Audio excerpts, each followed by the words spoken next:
ఆడు సరే సరే ఆడు అనగానే ఆడుతున్నావు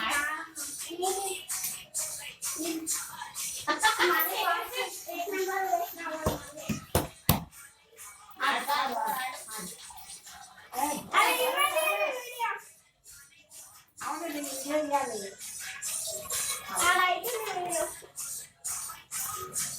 అమ్మ ఒకటే కట్టినాడు